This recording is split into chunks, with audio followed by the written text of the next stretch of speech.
সম্পদ, ঐশ্বর্য। মানুষ হয় নিজের সৌভাগ্যের দ্বারা এগুলো লাভ করে থাকেন বা কর্মের দ্বারা। সৌভাগ্য আসলে কি?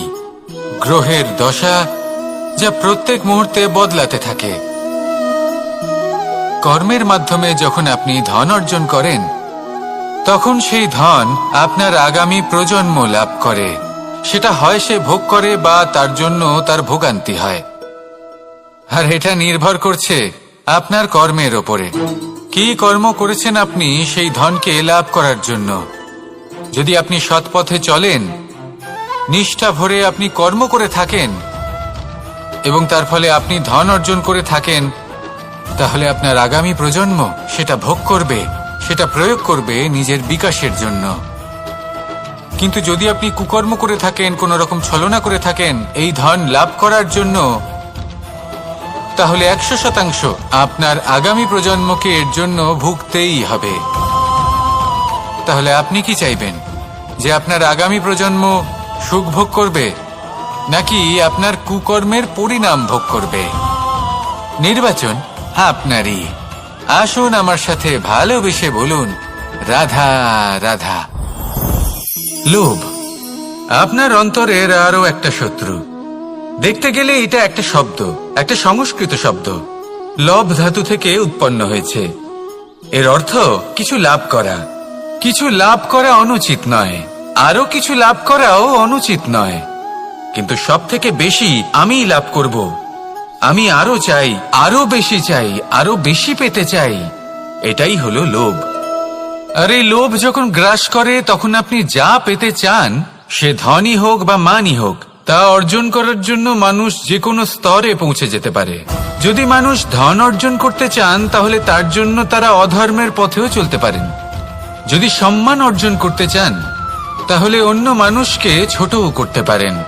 শেষ পর্যন্ত আপনার এটা মনে হতে পারে যে যদি একটু অল্পই প্রাপ্ত করতাম, কিন্তু ভালোবেসে প্রাপ্ত করতাম, এই জীবন আরো অনেক বেশি সুখী হতো। লোভ আপনার জীবনে, আপনার মনে কখন যে প্রবেশ করবে সেটা আপনি জানতেও পারবেন না। তাই এটা চিনতে শিখুন আর তৎক্ষণাৎ জীবন থেকে বাইরে ফেলে দিন। যা কিছু লাভ করতে চান তা ভালোবেসে লাভ করুন, আর সেই ভালোবাসার সাথেই বলুন, রাধা রাধা। জীবনে ক্ষমা চাওয়া তাও কিছুটা সহজ, ক্ষমা করতে পারা অত্যন্ত কঠিন। ক্ষমা 2 অক্ষরের এই শব্দ হতে পারে, কিন্তু অত্যন্ত বড় এই শব্দ, অত্যন্ত গুরুত্বপূর্ণ এই শব্দ। কখনো কখনো অন্য কাউকে ক্ষমা করে দেওয়া তাও কিছুটা সহজ কাজ, কিন্তু নিজেকে ক্ষমা করতে পারা অত্যন্ত কঠিন হয়ে দাঁড়ায়। অতীতে যদি আমাদের এমন কোনো ভুল হয় যে কারণে আমরা নিজেকে ক্ষমা করতে পারি না, অনেক সময় এমন কিছু ভুল করে বসি যে বিষয় শুধু আমরাই জানি, কিন্তু আমরা নিজেকে ক্ষমাই করতে পারি না, আর আমাদের বিকাশ সেখানে স্তব্ধ হয়ে যায়। কারণ যদি আপনি ক্ষমা করতে না শেখেন, নিজেকে ক্ষমা যদি না করতে পারেন, তাহলে তা আপনার জীবনের সব থেকে বড় বাধা হয়ে দাঁড়াবে। সেই জন্য জীবনে অবশ্যই শিখুন যে কিভাবে নিজেকে ক্ষমা করতে হয়, আর শিখুন যে আগের করা ভুল আবার কি করে না করা যেতে পারে। এই মন হালকা হবে আর প্রসন্ন হয়ে বলবে, রাধা রাধা। এই সংসারে যখনই কোনো সমস্যা আসে, তখন আমরা আমাদের সব থেকে বড় সম্বলের কাছে আশ্রয় খুঁজি, তা হলো আমাদের বিশ্বাস। এবার প্রশ্ন হলো এটাই যে এই বিশ্বাস কার উপর করা যেতে পারে? পরিবারের উপর, বন্ধুর উপর, নাকি তাদের উপর বিশ্বাস করা উচিত যাদেরকে আমরা কখনো সঙ্গ দিয়েছি? দেখুন, এই সংসারে বিপদের সম্মুখীন হলে কে আপনাকে সাহায্য করবে সেটা নির্বাচন করা আপনার হাতে নেই। সেটা সেই সকল ব্যক্তির উপর নির্ভরশীল যে তারা আপনাকে সাহায্য করবে নাকি করবে না। অর্থাৎ যখনই কোনো বিপদ আসে, সর্বপ্রথম তার সম্মুখীন আমাদের নিজেকেই হতে হয়, আর তার জন্য প্রস্তুত থাকা প্রয়োজনীয়। সেই শক্তি, সেই সাহস অর্জন করা প্রয়োজনীয়। দেখুন, যখনই অন্ধকার আসে, তখন সবার আগে কে আপনাকে ত্যাগ করে চলে যায়? আপনার নিজেরই ছায়া। এই অন্ধকারের সম্মুখীন হতে হয় অন্তরের প্রদীপের দ্বারা, অন্তরের আত্মা দ্বারা। তবেই আপনি অন্ধকারের ওপর জয়লাভ করতে পারবেন। সেই জন্য যে বিপদই আসুক না কেন, নিজেকে তার জন্য প্রস্তুত রাখা উচিত। সেই সাহস নিয়ে আসুন। এমন কোনো বিপদ নেই যা আপনাকে ভেঙে দিতে পারে। আসুন আমার সাথে ভালোবেসে বলুন, রাধা রাধা। মানুষ সবসময় চায় যে তার জীবনে যেন কখনো কোনো সমস্যাই না আসে। সে চায় তার জীবন যেন শুধুমাত্র শান্তি এবং সুখের দ্বারা পূর্ণ থাকে। কিন্তু এই চাহিদা অনুচিত কিছু নয়। আমরা সবাই এটাই চাই যে জীবনে সুখ থাক, শান্তি থাক। কিন্তু এই কথা সবসময় মনে রাখবেন, যে সূর্য উদিত হন সংসারকে প্রকাশমান করেন, দুপুরবেলায় সংসারকে রৌদ্র প্রদান করেন, সন্ধেবেলায় তাকেও অস্ত যেতে হয়। এবার আমাদের জীবন চক্র কিছুটা এরকমই। কোনো কিছুই চিরকাল একরকম থাকে না। কখনো এই নদীকে দেখুন যা বয়ে চলেছে। এই নদী যা বয়ে চলেছে তার পথেও অনেক বিপদ আসে। বড় বড় পাথরের সম্মুখীন হয়ে তাকেও সামনে এগিয়ে যেতে হয়। একটি পুকুর যা চারদিক থেকে ঘেরা, তার জীবনে কিন্তু কোনো সমস্যা নেই। কিন্তু এই সংসারে পুকুরের পুজো করা হয় না, পুজো করা হয় নদীকে। মনে রাখবেন, সমস্যার ঊর্ধ্বে তিনি উঠতে পারেন যিনি সমাধি লাভ করেছেন, যিনি এই সংসারেই নেই। যিনি এই সংসারে আছেন এবং জীবিত আছেন, তার জীবনের সমস্যা হলো শ্বাসবায়ুর মতোই গুরুত্বপূর্ণ। আসুন আমার সাথে ভালোবেসে বলুন, রাধা রাধা। আজ আমি আপনাকে একটা ছোট্ট কাহিনী শোনাবো। একবার আমি, রাধা আর দাদা, আমরা তিনজনে মিলে লুকিয়ে একটা উপবনে গেলাম আম পেড়ে খেতে। অনেক পরিশ্রম করে আমরা ওখানে পৌঁছলাম আর আমরা আশ্চর্যচকিত হয়ে গেলাম এটা দেখে যে এবার তো আম পাকেইনি। এবার দাদা কি করলেন, একটা আম পাড়লেন আর সেটা চাখলেন, আর উনি নিরাশ হয়ে পড়লেন। উনি বললেন যে এটা তো খুবই টক। তারপর রাধা একটা আম পাড়লো আর সেটা চেখে দেখল, আর রাধা উৎসাহিত হয়ে পড়ল। আমি রাধাকে জিজ্ঞেস করলাম, কি হয়েছে, তুমি এত উৎসাহিত কেন? তখন রাধা বলল যে এবার এত বেশি টক আম হয়েছে যে এগুলো দিয়ে আমরা আচার বানাবো। তাহলে দাদা ওখান থেকে বেরিয়ে গেলেন নিরাশ হয়ে এবং খালি হাতে। রাধাও ওখান থেকে বেরিয়ে গেল কিন্তু উৎসাহিত হয়ে, আর অনেকগুলো কাঁচা আম সাথে নিয়ে। এর থেকে আমরা কি শিক্ষা পেতে পারি? যে প্রত্যেকটা স্থানে এমন কিছু রয়েছে যেখান থেকে আমরা কিছু একটা শিক্ষা লাভ করতে পারি, যা আমাদেরকে বিকাশের পথে নিয়ে যেতে পারে। এই শিক্ষা প্রত্যেক স্থানে আছে। সবকিছু আমাদের দৃষ্টিভঙ্গির উপর নির্ভর করছে। যখনই আমাদের জীবনে, আমাদের সম্পর্কে কোনো সমস্যা, কোনো বিপদ আসে, তখন বেশিরভাগ মানুষ সেই বিষয় নিয়ে দুঃখী হয়ে পড়েন। আর কিছু মানুষ এমনও থাকেন যারা শেষ পর্যন্ত তার সমাধান করেন, বিপদকে পরাজিত করেন, সম্পর্কগুলিকে আবার জুড়ে দেন। যদি আপনি সুখের খোঁজ করেন তাহলে আপনি সুখ অবশ্যই পাবেন, প্রসন্নতা অবশ্যই পাবেন। যদি আপনি দুঃখ খোঁজেন তাহলে দুঃখ অবশ্যই পাবেন। এবার আপনি কি খুঁজতে চান, সেই চয়ন আপনারই। আসুন আর আমার সাথে ভালোবেসে বলুন, রাধা রাধা। কখনো কোনো প্রজাপতিকে উড়তে দেখেছেন? কি সুন্দর উড়ে বেড়ায় সে, এক ফুল থেকে অন্য ফুলে, এক পাতা থেকে অন্য পাতার উপর। কিন্তু সে কিভাবে উড়তে শেখে কখনো ভেবেছেন? জন্ম থেকেই কিন্তু প্রজাপতির ডানা থাকে না। ও কিন্তু ছোট্ট একটা ডিমের আকারে জন্ম লাভ করে। তারপর সেই ডিমটি ভেঙে একটি কীট বাইরে আসে। আস্তে আস্তে সে বড় হয়, ওর শক্তি বৃদ্ধি পায়। তারপর সে সেই কীট দশা ত্যাগ করে নিজের ডানাগুলি মেলে।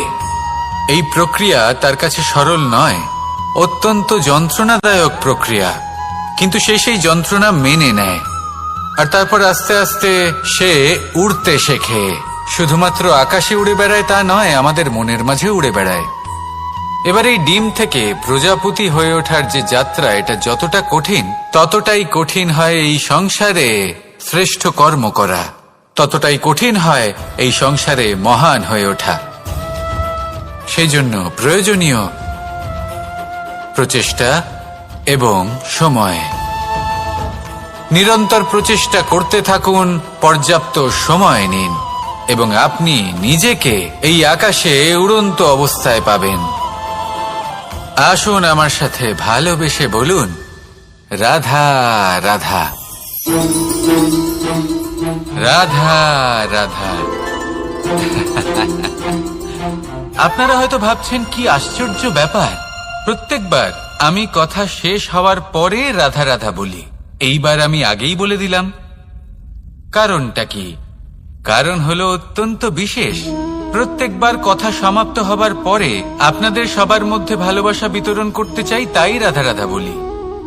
কিন্তু এইবার এই নতুন এবং বিশেষ সূত্রপাতে প্রথমে প্রেম বিতরণ করা অত্যন্ত আবশ্যক। এবার একটা বিষয় আছে যা জানেন হয়তো সকলেই, কিন্তু বুঝতে খুব কম জন পারেন। এই প্রেম, এই আনন্দ, এই সকল কিছুর সূত্রপাত হয় নিঃস্বার্থ আবেগের দ্বারা। ঠিক যেমন একজন মাতাকেই দেখে নিন। যখনই একজন মাতা সন্তানকে জন্ম দেন, তখন এই সংসার ভুলে যায় যে তার জন্য এটা একটা নতুন জন্ম। কারণ একজন নারী তখন একজন মাতৃরূপে নতুন ভাবে জন্ম নেন। একজন নারী স্ত্রী ও গৃহবধূ রূপে কিছু অধিকার লাভ করে থাকেন, কিন্তু তিনি যখন মা হয়ে যান তখন তিনি শুধুই দান করতে শেখেন। নিজের সন্তানের জন্য কত কিছুই না করেন, তাকে বাৎসল্যের সাগরে ভাসিয়ে নিয়ে যান। এই সংসারে রাজকুমার জন্ম নিতেই পারেন, তাকে রাম এবং লক্ষণ কিন্তু মায়েরাই বানিয়ে তোলেন। একজন গোয়ালা জন্ম নেয়, তাকে দ্বারকাধীশ একজন মাই বানিয়ে তোলেন। পিতা হলেন সেই পর্বত যার একটা অংশ হলো তার সন্তান, কিন্তু মা হলেন সেই শিল্পী যিনি একটা পাথরকে খোদাই করে এমন এক মূর্তি গড়ে তোলেন যাকে সকলে পূজনীয় মনে করেন। তাহলে স্মরণ করুন সেই সকল মুহূর্ত যেগুলি আপনি নিজের মাতার সাথে অতিবাহিত করেছেন। অনুভব করতে পারবেন যে কিভাবে এক মুহূর্তেই এই মন প্রফুল্ল হয়ে ওঠে। এবার এর কারণ কি? এর কারণ হলো এই জীবনের আসল দ্বারই হলো মমতা।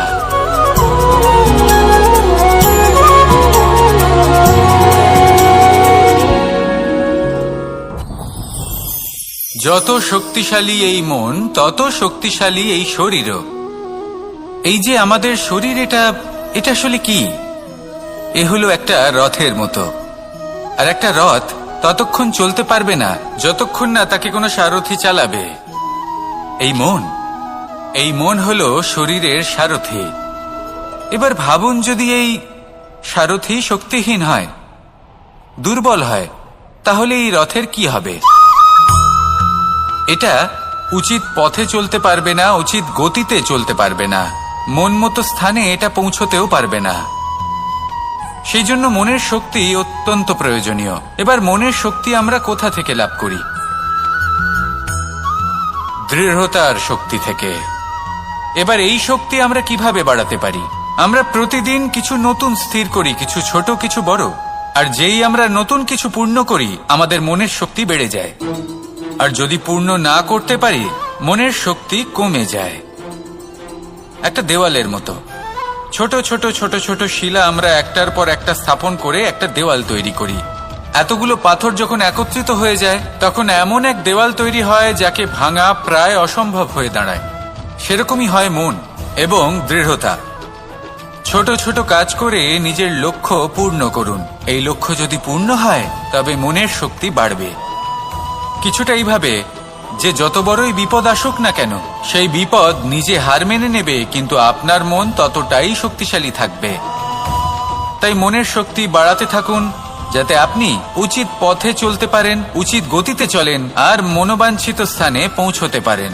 তবেই এই মন প্রসন্ন হয়ে বলবে, রাধা রাধা। আমি রাধাকে ভালোবাসি। আর এই কথাটা সমগ্র সংসার জানে। আর সময় অন্তরে লীলার দ্বারা, বিভিন্ন ঘটনা দ্বারা, কর্মের দ্বারা আমি নিজের এই ভালোবাসা রাধার সামনে প্রকাশ করি। এবার আপনি বলবেন, এসবের কি প্রয়োজন? রাধা কি এই কথা জানে না যে কৃষ্ণ তাকে কতটা ভালোবাসে? অবশ্যই জানে, কিন্তু এই যে ভালোবাসা, তা মনে রেখে দেওয়ার জন্য নয়, তা প্রকাশ করার জন্য। আর বারংবার এই ভালোবাসাকে প্রকাশ করা উচিত, উচিত সময় এবং উচিত সুযোগ দেখে। কিরকম? এবার যদি আপনি প্রেমীর সাথে কোনো উৎসবে থাকেন, তাহলে তার সাথে নৃত্য সঙ্গীত করুন। যদি ভিড়ের মাঝে থাকেন, তখন প্রেমীকে সম্মান করুন, একান্তে প্রসাধন করুন। দুঃখের সময় তার হাত ধরে থাকুন, সুখের সময় আলিঙ্গন করে রাখুন।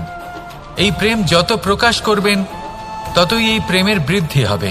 এই প্রেম আরো বেশি গভীর হবে, অটুট হবে। তাই এই প্রেমকে মনে নয়, আপনার জীবনে স্থান দিন। মন খুলে প্রকাশ করুন আর আমার সাথে ভালোবেসে বলুন, রাধা রাধা। মুঠো হাতের শক্তি বেশি, মুঠো খুললেই তা দুর্বল। তা এমন কি থাকা উচিত এই বন্ধ মুঠোয় যা লাখের সমান? মানসিকতা এবং স্বপ্ন। মানুষ জন্মগ্রহণ করে, তার মানসিকতা সময়ের সাথে উন্নত হয়। মানসিকতা অনুযায়ী সে স্বপ্ন দেখে, আর সেই স্বপ্ন সার্থক করতে সে পরিশ্রম করতে থাকে। কিন্তু খুব গুরুত্বপূর্ণ একটা কথা আছে যা আপনার মনে রাখা উচিত। আপনার এই মানসিকতা, আপনার এই স্বপ্ন, তা যেন আপনার নিয়ন্ত্রণে থাকে। আপনার বন্ধ মুঠোয় যেন এর লাগাম থাকে, আপনি যেন এর প্রভু হন। যদি তা হয়, তবেই আপনি লাভবান হবেন। যদি এরা আপনাকে নিয়ন্ত্রণ করতে থাকে, যদি আপনার মুঠো খুলে যায়, না পথ আপনার নিয়ন্ত্রণে থাকবে, না মানসিকতা থাকবে, না স্বপ্ন নিয়ন্ত্রণে থাকবে। আর যদি তাই হয়, তাহলে আপনি আপনার ভবিষ্যৎ নষ্ট করে ফেলবেন। তাই নিয়ন্ত্রণ করতে শিখুন নিজের বিচার বুদ্ধি, নিজের মানসিকতা, নিজের স্বপ্নকে। নিজের এই স্বপ্ন পূরণ করুন আর আমার সাথে ভালোবেসে বলুন, রাধা রাধা। আমার কাছে যশোদা মা যেমন, আমার কাছে দেবকী মা যেমন, আমার কাছে ঠিক তেমনই হলেন গোমাতা। এবার ভেবে দেখার বিষয় হলো এটা, যে এই সংসারে অসংখ্য প্রাণী আছে। একজন গাইকে একজন মায়ের মর্যাদা কেন দেওয়া হয়? তাহলে এর অনেকগুলো কারণ আছে। এই গাই অর্থাৎ গোমাতা, এনারা হলেন অত্যন্ত শান্ত, শান্তি প্রিয়, কখনো কারোর কোনো ক্ষতি করতেই পারেন না। গোমাতা যে দুধ নিজের বাছুরকে পান করান, সেই দুধই আমাদেরও দেন। সেই দুধ পান করে আমরা শক্তি লাভ করি। এই দুধ থেকে আমরা মাখন, ঘি, পায়েস, এইসব সুস্বাদু খাবার লাভ করি। গোমাতার গোবর আমাদের জ্বালানি হিসেবে সাহায্য করে, যার ফলে খুব কম সংখ্যক কাঠ ব্যবহার করা যায় এবং বেশিরভাগ জঙ্গল সুরক্ষিত থাকে। গোমাতার গোমূত্র, সেটাও আমাদের কাছে লাভজনক। এর দ্বারা আমরা অনেক রোগ থেকে মুক্তি লাভ করতে পারি। গোমাতা যখন একটি বাছুরকে জন্ম দেন, তখন সেই বড় হয়ে আমাদের ক্ষেত কর্ষণ করে। সেই জন্য গাইকেও জীবনে মায়ের মর্যাদা দেবেন। যতটা সম্ভব তাকে সেবা করুন এবং ভালোবেসে তাকে পালন করুন। এই মন নিজে থেকেই প্রসন্ন হয়ে বলবে, রাধা রাধা। চলতে থাকা, থেমে যাওয়া, বিশ্রাম নেওয়া, তারপর দম নিয়ে পুনরায় দাঁড়িয়ে পড়া, আর তারপর আবার সেই পথ চলা। এটা জীবনের অভিন্ন এক অঙ্গ, এটার থেকে আপনি পালাতে পারবেন না। কিন্তু এই অঙ্গকে আপনি নিজের জীবনে কিভাবে প্রয়োগ করবেন, কিভাবে তাকে কাজে লাগাবেন, সেই সিদ্ধান্ত আপনাকে নিতে হবে। যারা হেরে যান তারাও জীবনে থমকে যান, আবার যারা জেতেন তারাও দাঁড়িয়ে পড়েন। যারা হেরে যান তারা হাঁপিয়ে দাঁড়িয়ে পড়েন, যারা জিতে যান তারা দাঁড়িয়ে পড়েন সেই সর্বোচ্চ স্তরে পৌঁছে গিয়ে। এবার দাঁড়াতে তো আপনাকে হবেই, তা হতেই হবে। কিন্তু কখন, কিভাবে দাঁড়াবেন, ক্লান্ত হয়ে নাকি সর্বোচ্চ স্তরে পৌঁছে গিয়ে, সেই সিদ্ধান্ত আপনার। অবশ্যই দাঁড়িয়ে পড়ুন, কিন্তু ক্লান্ত হয়ে নয়, কারণ আপনাকে পুনরায় দাঁড়িয়ে পড়তে হবে, পুনরায় যাত্রাপথে এগোতে হবে এবং সর্বোচ্চ স্তরে পৌঁছতেই হবে। রাধা রাধা। স্বপ্ন, আমরা জীবনে স্বপ্ন দেখতে থাকি, সেটা পূরণ করার পূর্ণ প্রয়াস করে থাকি, কিন্তু এই স্বপ্ন পূরণ না হওয়ার পরিস্থিতিতে আমরা ভেঙে পড়ি, ছিন্ন বিচ্ছিন্ন হই। আর তারপরেই বোঝা আমরা আগামী প্রজন্মের ওপর রীতিমতো চাপিয়ে দিই। আমরা এটাই মনে করি যে আমরা যেটা হতে পারিনি সেটা আমাদের সন্তান অবশ্যই হবে, আমরা যা কখনো পাইনি আমাদের সন্তান অবশ্যই তা পাবে। এটা যে অনুচিত সেটা আমরা ভাবি না, কিন্তু এটা ভুল, আর এই ভুল আমরা সকলেই করে থাকি। সন্তান প্রকৃতি আর পরমাত্মার আশীর্বাদ, ওদের ভেতরে তাদের নিজের একটা অস্তিত্ব লুকিয়ে থাকে, সেটা মন। রাধা রাধা। এই পুকুর দেখছেন আপনি, পুকুরের জল কখনো প্রবাহিত হয় না, একই স্থানে জমে থাকে, আর সেই কারণে কিছুদিন পর ময়লা হতে শুরু করে। কিন্তু তাও আমরা একে ত্যাগ করি না, আমরা তবুও একে পুজো করি। শুধুমাত্র এই কারণে নয় যে অতীতে সে আমাদের তৃষ্ণা মিটিয়েছে, কিন্তু এই কারণেও যে যদিও বা সে ভবিষ্যতে আমাদের তৃষ্ণা না মেটায়, কিন্তু প্রয়োজন হলে আগুন অবশ্যই নেভাতে পারে। ঠিক সেই রকমই হয় আমাদের সম্পর্ক, সম্পর্ক যা আমরা বহু বছর পরিশ্রম করে তৈরি করি, যে দরকার পড়লে আমাদের সহায়ক হয় কোনো না কোনোভাবে। সেই জন্য সম্মান করতে শিখুন এই সম্পর্কগুলিকে, শিখুন এই সম্পর্কগুলিকে অটুট রাখতে। কথায় কথায় এই সম্পর্কগুলিকে ভেঙে দিতে শিখবেন না। রাধা রাধা। বিষ, এই শব্দটা শুনলেই মনে অনেক কল্পনা জন্ম নেয়। কল্পনা অসহ্যকর তিক্ততার, কল্পনা অত্যন্ত বেদনাদায়ক মৃত্যু। এবার যদি আপনাকে জিজ্ঞেস করা হয় যে সবচেয়ে বিষাক্ত বিষ কোনটা, তাহলে আপনি কি বলবেন? কেউ বলবে সর্পের বিষ, কেউ বলবে কাঁকড়া বিছের, কেউ বলবে কালকেউটের বিষ। কিন্তু না, এই সমস্ত রকম বিষ সেই বিষের সামনে টিকতে পারবে না যাকে আমরা বলে থাকি কানের মধ্যে ঢালা বিষ। শুনতে অত্যন্ত মিষ্টি, কিন্তু তিক্ততায় অত্যন্ত বিষাক্ত। পেটের মধ্যে যাওয়া এই বিষ শুধুমাত্র একটি মানুষের মৃত্যুর কারণ হয়, কেবল একটি, কিন্তু কানের মধ্যে ঢালা এই বিষ একাধিক সম্পর্কের নাশ করতে পারে। আর এটাতে সেই ব্যক্তির ভুল নেই যে আপনার কানে বিষ ভরেছে, আপনি তাকে দোষ দিতে পারেন না।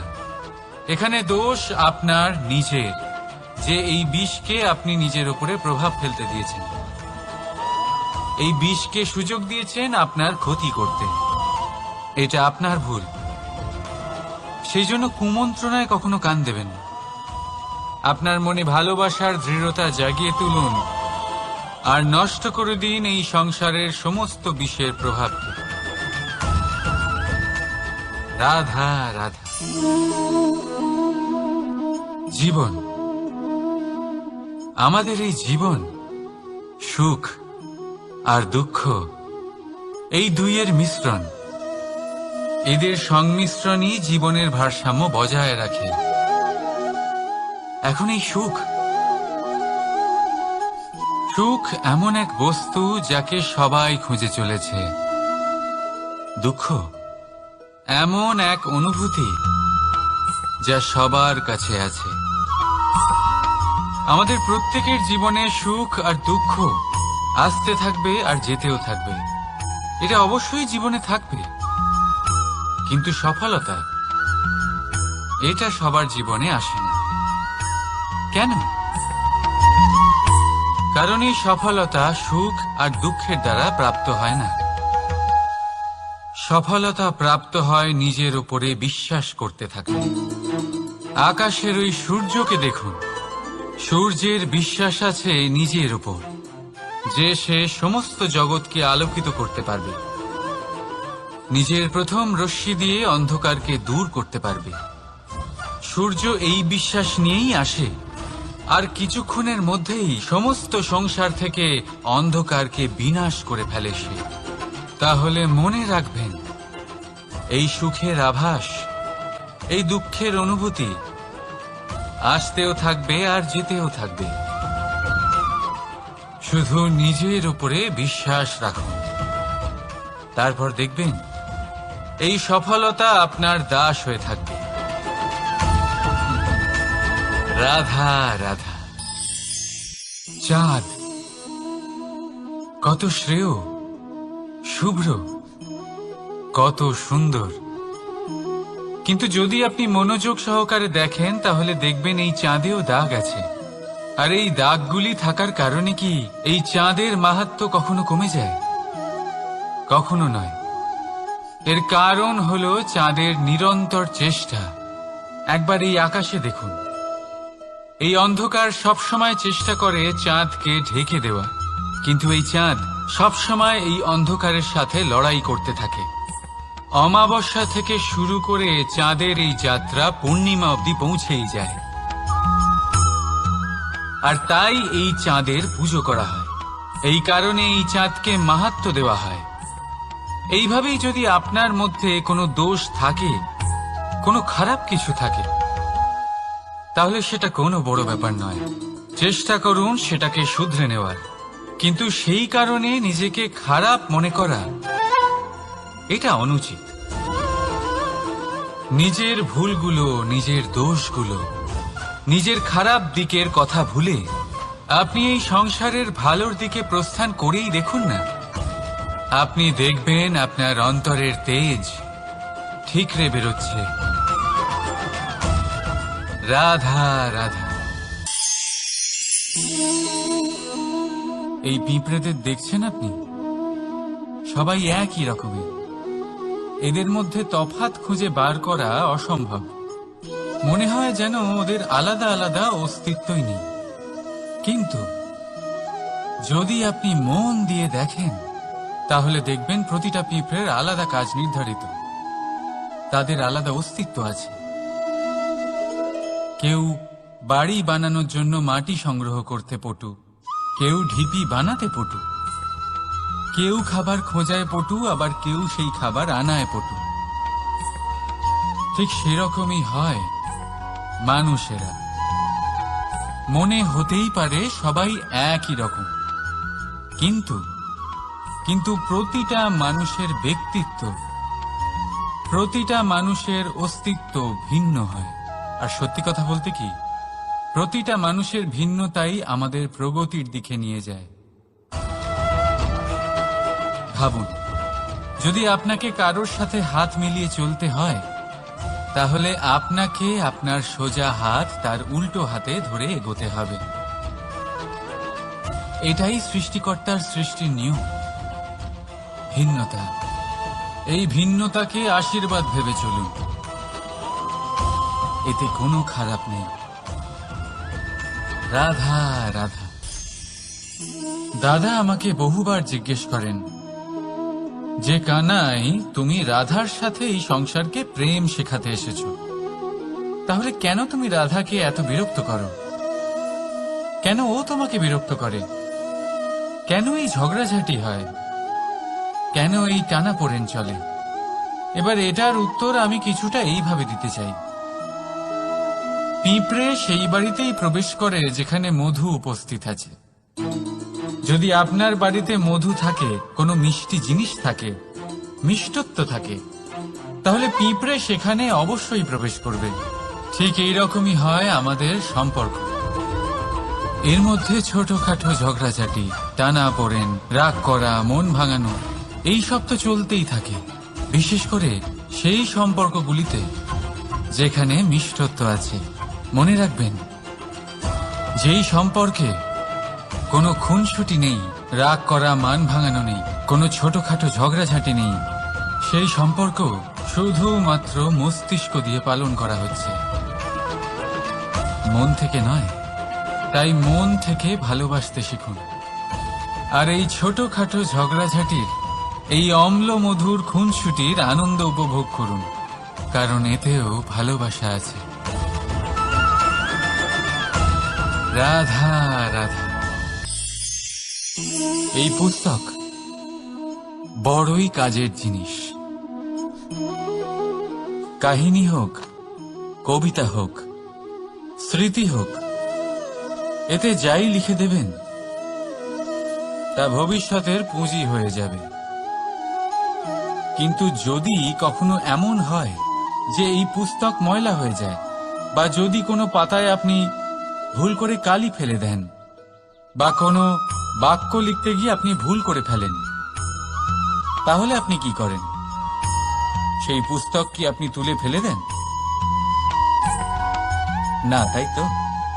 শুধু একটা পাতা ছিঁড়ে ফেলেন, যাতে সেই পুস্তক সঠিক থাকে, সুন্দর হয়ে ওঠে। এই পুস্তকের মতোই হয় আমাদের সম্পর্ক। তার সেই এক পাতা, একটা ভুল। তাই যে কোনো সম্পর্কে যদি কারোর কোনো ভুল হয়ে গিয়ে থাকে, তাহলে সেই ভুলকে সম্পর্ক থেকে দূরে করা সঠিক হবে। সেই ভুলকে ভুলে যাওয়াই সঠিক হবে। সেই সম্পর্ক ভাঙা নয়, সেই সম্পর্ক সামলে রাখুন। কারণ ভুল তো সবার দ্বারা হয়। যদি এরকম করেন, তবেই জীবনরূপী পুস্তক আরো সুন্দর হয়ে উঠবে। একে অপরকে ক্ষমা করতে শিখুন, একে অপরের ভুলকে ভুলে যেতে শিখুন। তারপর দেখবেন এই জীবনে আরো আনন্দ আসবে, আর এই সম্পর্ক নিঃশ্বাস নিতে থাকবে। রাধা রাধা। আপনি প্রকাশের স্রোত যখন মধুর আর দূরে থাকে, তখন এই ছায়া লম্বা হয়ে যায়। কিন্তু যেই প্রকাশের স্রোত মাথার উপরে চলে আসে, এই ছায়ার আকার ক্রমশ ছোট হতে থাকে, আর অন্ধকারে তো এই ছায়া বিলুপ্ত হয়ে যায়। কিছুটা এরকমই হয় আমাদের অহংকার। সুখের আগমন হলে, বৈভবের উপলব্ধিতে এটা বাড়তে থাকে।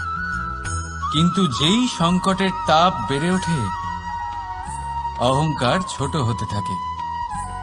আর যখন সংকটের এই অন্ধকার আমাদের চারিদিক থেকে ঘিরে ধরে, তখন এই অহংকার আমাদের ছায়ার মতোই বিলুপ্ত হয়ে যায়। তাই সেই কারণে আপনার এই আত্মসম্মান নয়, এ হলো অহংকার। আর অহংকার আর কিছুই নয়, শুধু পতনের দিকে প্রথম পদক্ষেপ। আর এই জীবনে পতনের দিকে নয়, প্রেমের দিকে এগিয়ে যান। আর আমার সাথে ভালোবেসে বলুন, রাধা রাধা। আপনি কি কখনো ফলে ফুলে পরিপূর্ণ বৃক্ষ দেখেছেন? তার ডালগুলো কিরকম স্বাধীনভাবে বেড়ে ওঠে। কিন্তু যদি এই ডালগুলো মূলের সাথে ঠিকভাবে যুক্ত না থাকে, সেই বৃক্ষের মূলগুলি গভীর না হয়, তাহলে কি হবে? তাহলে কি সে সেই সব সুবিধা পাবে? কখনোই নয়। সেই বৃক্ষের ডাল পড়ে যাবে, সেই বৃক্ষ ভূমিষ্ঠ হয়ে যাবে। ঠিক সেইভাবেই চিন্তাভাবনার স্বাধীনতার আনন্দ আপনি তখনই আস্বাদন করবেন, যখন আপনার শিক্ষা গভীর হবে। তাই স্বাধীন থাকুন দৃষ্টিভঙ্গিতে, কিন্তু যুক্ত থাকুন শিক্ষার সাথে। রাধা রাধা। সমাজ। আমরা এই সমাজে বাস করি, আর বহুবার একটা গুরুত্বপূর্ণ কথা ভুলে যাই। এই সমাজ আমরা সকলে মিলে তৈরি করি। সমস্ত সময় কাটিয়ে দিই এইটা ভাবতে ভাবতে যে এই সমাজ কি ভাববে, আমার কি করা উচিত, আমার কি ভাবা উচিত, কি পড়া উচিত, কোনটা সঠিক কোনটা ভুল। যদি আমি এটা করি তাহলে কয়েকজনের এটা মনে হবে না তো যে আমি খারাপ, যখন আমি তা নই। মনে ভয় উৎপন্ন হয় সেই কয়েকজন মানুষের জন্য। তার কারণ হলো আমরা আমাদের মনের কথা শুনতে পাই না, না শুনতে পাই, না বলতে পারি, আর না করতে পারি। সেই কয়েকজন মানুষের ভয় আমরা খারাপের বিরোধিতা করা ছেড়ে দিই। কিন্তু কখনো নিজেকে জিজ্ঞেস করুন, শেষ পর্যন্ত কারা এই কয়েকজন মানুষ? এই সংসারে প্রতিটি মানুষেরই নিজের আলাদা আলাদা ব্যক্তিত্ব আছে, আলাদা দৃষ্টিভঙ্গি আছে। তাই যদি আপনি এটা ভাবেন যে আপনি সবাইকে খুশি করতে পারবেন, তাহলে আপনি ভীষণ বড় ভুল করছেন। জীবনে কর্ম তাই করুন যাতে আপনার অন্তরাত্মা সন্তুষ্ট হয়, আর অন্তরাত্মা সন্তুষ্ট তখনই হবে যখন আপনার কর্ম শুভ হবে। তাই নিজের মনের কথা শুনে এই সংসারে শুভ কর্ম করতে থাকুন, তবেই এই সংসারের কর্মে আপনি সার্থক হবেন। রাধা রাধা। এই পাতাকে দেখুন, কত কোমল, কত শীর্ণ। যদি এর উপরে একটুও জোর খাটান বেঁকে যাবে। পাতা তো এরকমই হয়, একটু জোর খাটালেই তা বেঁকে যায় এদের নমনীয়তার জন্য। কিন্তু ওদের এই নমনীয়তার জন্য ঝড়ে বিপর্যয়ে ওরা ভেঙে পড়ার থেকে বেঁচে যায়। যদি এদের বদলে কোনো দৃঢ় বৃক্ষ হয়, তখন হাওয়ার তীব্র গতি সে সহ্য করতে পারে না, তার সম্মুখীন হতে পারে না, ভেঙে পড়ে যায় সে। ঠিক সেই রকমই হয় আমাদের সম্পর্ক। যদি এর মধ্যে সেই নমনীয়তা না থাকে, করবেন না। সম্পর্কের সামনে নত হতে শিখুন। রাধা রাধা। প্রেম, আমরা সকলে প্রেম করি, প্রেম পাওয়ার চেষ্টা করতে থাকি। আর এমনও অনেক মানুষ আছেন যারা প্রেম অর্জন করেও ফেলেন, কিন্তু সেখান থেকে শুরু হয় এক নতুন অধ্যায়ের। আচমকা দুই প্রেমীর কিছু অনুচিত বলে মনে হতে থাকে। আচমকা দুজনে নিজেদের অস্তিত্ব নিয়ে বিচলিত হতে থাকেন। এবার এমন হলে কি করা যেতে পারে? দেখুন, এই হলো হলুদ,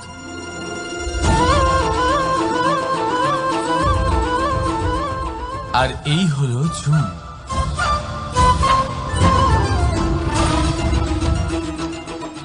এবার এটাকে দেখুন, যখন চুন আর হলুদকে একসাথে মিলিয়ে দেওয়া হলো, তখন ওরা নিজেদের রং ত্যাগ করে দিয়ে একটা নতুন রং তৈরি করল। প্রেমের রঙও কিছুটা এইভাবে অর্জন করা হয়। এখানে কোনো আমি থাকে না, শুধু আমরা হয়, শুধু একাত্ম হয়। সেই জন্য ত্যাগ করুন নিজের অস্তিত্বকে, আর মনের উত্তেজনাকে আলিঙ্গন করুন। তারপর দেখুন আপনার এই প্রেম আপনাকে কোথায় কোথায় নিয়ে যায়। রাধা রাধা।